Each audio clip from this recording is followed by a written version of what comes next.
మూడోసారి ప్రధానమంత్రి అయిన తర్వాత తొలిసారి మోడీ తెలంగాణకు వస్తున్నాడు. తెలంగాణకు ఏ ముఖం పెట్టుకుని వస్తున్నాడు, తెలంగాణకి ఏమి ఇచ్చిండని తెలంగాణకు వస్తున్నాడని కాంగ్రెస్ వాళ్ళు మాట్లాడుతున్నారు. ఈ ముఖాలు అడిగే ముఖాలు అవి. వాళ్ళు ఏమి అభివృద్ధి చేసిరు? ఏం చేయలేదు. వాళ్ళు చెప్పిన 6 పథకాలు ఏవి? 2500 పథకం ఏది? ఉచిత గ్యాస్ ఏది? ఉచిత తులం బంగారం ఏది? ఏం చేసిరు వాళ్ళు? వాళ్ళు చెప్పిన 6 పథకాలు ఒక్క పథకమైన అయిందా అండి? వీళ్ళ నరేంద్ర మోడీ గారిని ప్రశ్నించేది. ఇవాళ నరేంద్ర మోడీ గారు చేసిన దాదాపు మన చుట్టుపక్కల ఉన్న తెలంగాణ చుట్టుపక్కల ఉన్న నేషనల్ హైవేస్ మొత్తం నరేంద్ర మోడీ గారు వేసినవే. మీ సొమ్ముతో ఏమైనా వేసిండ్రా? ఇవాళ తెలంగాణ ఇంత సస్యశ్యామలంగా ఉందంటే ఆయన ఇచ్చిన అభివృద్ధి. మీరు బడ్జెట్ లేకుండానే మీరు మాట్లాడుతున్నారా? బడ్జెట్ చూపించమని శ్వేతపత్రం రిలీజ్ చేయమనండి. మీరు అడిగిన బడ్జెట్ రాకపోతే శ్వేతపత్రం రిలీజ్ చేయమనండి. నోటికి వచ్చినట్టు మాట్లాడటం ఏంటంటే వీళ్ళకి అభివృద్ధి తప్పదు, అభివృద్ధి చేత కాదు. ఏమైనా కమిషన్ల బాపత అయిపోయింది. వీళ్ళ కమిషన్లు ఎంత వస్తున్నాయని చూసుకుంటే అభివృద్ధి వాళ్ళకి, కమిషన్లు ఎంత వస్తున్నాయని చెప్పి చూసుకుంటేనే అభివృద్ధి వాళ్ళకి. కమిషన్లు దొరకట్లేదు.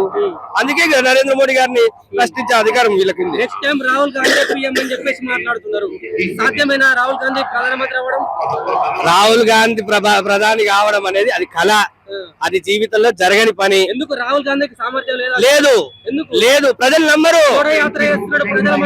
ఏదైనా పాకిస్తాన్ ప్రేమిస్తారు కానీ ఇండియాలో ఉన్న ప్రజలను ప్రేమించడం చేత కాదు. ఇండియాలో ఉన్న ప్రజల చేతి పాకిస్తాన్ వాళ్ళతో చర్చలు పెట్టుకుంటారు కానీ ఇండియాలో ఉన్న ప్రజలతో చర్చలు పెట్టుకుంటే అట్లాంటి వాళ్ళు పాకిస్తాన్ లో ప్రధాని అవుతారు కానీ ఇండియాలో ఎందుకు ప్రధాని అవుతారు? ఇండియా కావాల్సింది ఎవరు? ఇండియా కావాల్సిన వాళ్ళు ఇండియా ప్రజలను, భారతదేశ ప్రజలను కన్నబిడ్డలుగా చూసుకునే వాళ్ళు ప్రధాని కావాలి. అలాంటి కాంగ్రెస్ ఉంది కదా, 60 సంవత్సరాల నుంచి కాంగ్రెస్ చూసుకోలేదా ఇండియాను? ఏం చూసుకుందండి? ఇవాళ అభివృద్ధి ఏడుందండి? ఇవాళ అభివృద్ధి ఏడుంది? నరేంద్ర మోడీ గారు వచ్చిన తర్వాత ఇవాళ రోడ్లు చూస్తున్నాం, లైట్లు చూస్తున్నాం, నీళ్లు తాగుతున్నాం, కడుపు నిండా తింటున్నాం, ప్రశాంతంగా ఉంటున్నాం. చక్కటి సన్న బియ్యం వస్తున్నాయి.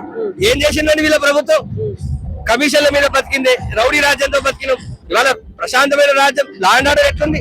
సెంట్రల్ గానీ స్టేట్ గానీ ఇదంతా ఎవరు చేసిన అభివృద్ధి? అమిత్ షా గారు మొన్న ఒక స్టేట్మెంట్ ఇచ్చారు, రానున్న రోజుల్లో ల్యాండ్ జిహాద్, లవ్ జిహాద్ అంతా చేస్తామంటున్నారు. అవును, ఏం చెప్తారు దాని గురించి? ఖచ్చితంగా అండి, అది 100% జరుగుతుంది.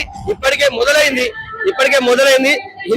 హిందూ అమ్మాయిలు ఎంత మంది బలైతురో మనం చూస్తే తెలుస్తుంది. ఎంత మంది మొన్న రిజిస్టర్ ఆఫీస్కి వెళ్తే దాదాపు 50-60 హిందూ మహిళల రిజిస్ట్రేషన్ అయ్యి ఉందండి. చాలా రకాల ప్రయత్నాలు చేస్తున్నాం మేము. అమ్మా మోసపోకండి, అన్యాయం కాకండి అని చెప్తున్నాం. కౌన్సిలింగ్ ఇస్తున్నాం. ఖచ్చితంగా అభిషేక్ గారి బిల్లు తీసుకురావాలని మనస్ఫూర్తిగా కోరుకుంటున్నాం. అది బిల్లు సక్సెస్ అవుతుంది. ఖచ్చితంగా లవ్ జిహాదీ, ల్యాండ్ జిహాదీ నుంచి విముక్తి కలుగుతారు. హిందువులందరూ కూడా ప్రశాంతమైన జీవితం జీవిస్తారు. సెక్యులర్ గురించి ఏం చెప్తారు? ఇదిగోండి, Bharatiya Janata party secular party, మతోన్మాద పార్టీ అని మాట్లాడుతున్నారు. వాళ్ళది మతోన్మాద పార్టీ. కాంగ్రెస్ అంటే ముస్లిం అంటే కాంగ్రెస్ అన్నది ఎవరు? వాళ్ళు. ఇవాళ మా దాంట్లో బీజేపీలో మైనార్టీ మోర్చా ఉంది, ఎస్సీ మోర్చా ఉంది, బీసీ మోర్చా ఉంది, ఓబీసీ మోర్చా ఉంది. అన్నిట్లో గాని ప్రతి ఒక్క మోర్చాలో కూడా ఫుల్ఫిల్ అయ్యి భారతదేశమే అఖండ భారత్ అనే ధ్యేయంతో పనిచేస్తున్న వాళ్ళు ఉన్నారు. ఎవరండి వాళ్ళు? కాంగ్రెస్ అంటే ముస్లిం అంటే కాంగ్రెస్ అనే వాళ్ళు మతోన్మాదులా? మేము అందరం బాగుండాలి.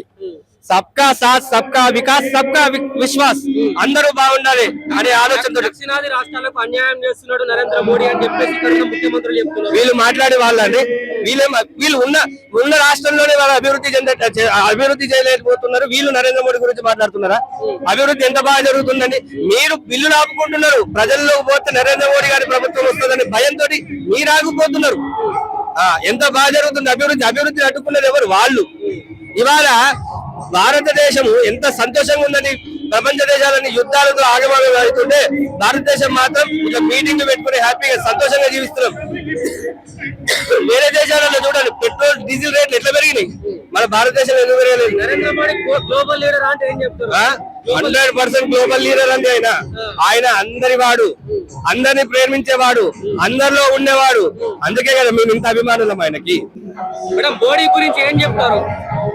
నరేంద్ర మోడీ గురించి చెప్పడానికి మాటలు చాలవు.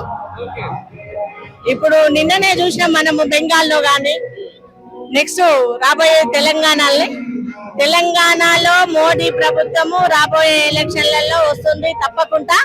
అందరూ భారతీయ జనతా పార్టీ వైపు చూస్తా ఉన్నారు. భారతీయ జనతా పార్టీ వచ్చే ఎలక్షన్లలో కాషాయం జెండా తెలంగాణలో కూడా ఎగరవేస్తుందని తెలంగాణలో తప్పకుండా. బెంగాల్లో అటువంటి ఎగిరేలేంది, తెలంగాణలో ఎగిరేయడానికి టైం తక్కువనే. తప్పకుండా ఎగిరేస్తాం తెలంగాణలో. ఒక చిన్న ఎగ్జాంపుల్ చెప్తాను. ఒక చిన్న రేషన్ షాప్ తీసుకుంటే కూడా ఎగ్జాంపుల్ తీసుకుంటే కూడా ఒక 100 రూపాయల బియ్యం తీసుకుంటే అందులో 97 రూపీస్ సెంట్రల్ గవర్నమెంట్ నుంచి వస్తాయి, 3 రూపీస్ స్టేట్ గవర్నమెంట్ నుంచి వస్తున్నాయి. అయితే ఇది ద మినిమం పాసిబుల్ ఎగ్జాంపుల్ ఇచ్చిన నేను. ఇది చిన్న ఎగ్జాంపుల్ తో మీరు గెస్ చేయగలుగుతారు. ప్రతి 100 రూపాయల్లో 97% is given by central government. So that is the thing. That is the reason Modi is most welcome here and the development phase is most welcome. చాలా హ్యాపీగా ఉంది. నెక్స్ట్ విజయము మన హైదరాబాద్ లోనే, తెలంగాణలో నెక్స్ట్ గెలుస్తారు కంపల్సరీ. అండ్ నెక్స్ట్ సాధ్యమైన తెలంగాణలో 100కి 1000% సాధ్యం. ఏ రకంగా చెప్తున్నారండి? బీజేపీలో ఏం బలం ఉందని చెప్పేసి? బలం కాదండి, న్యాయం ఉంది. బలం అవసరం లేదు, న్యాయం ఉండాలి, మంచి ఆలోచన ఉండాలి, ప్రజల పట్ల మంచి అంటే ఏంటి అని అంటే న్యాయం ఎట్లా వెళ్ళాలి అన్నది ఇంపార్టెంట్. బీజేపీ నాయకుల మధ్య సమన్వయం లేదు, బీజేపీ అధికారంలోకి తెలంగాణలో రాదు అని చెప్పేసి ఒక కుటుంబంలోనే లేదండి. మనం బయట ఎట్లా ఎక్స్పెక్ట్ చేస్తాం, కానీ ఎట్ లాస్ట్ గెలిపోతుంది. పశ్చిమ బెంగాల్ గురించి ఏం చెప్తారు? అక్కడ జెండా పాతిందంటే వాళ్ళు ఎక్కడైనా పాతగలుగుతాడు.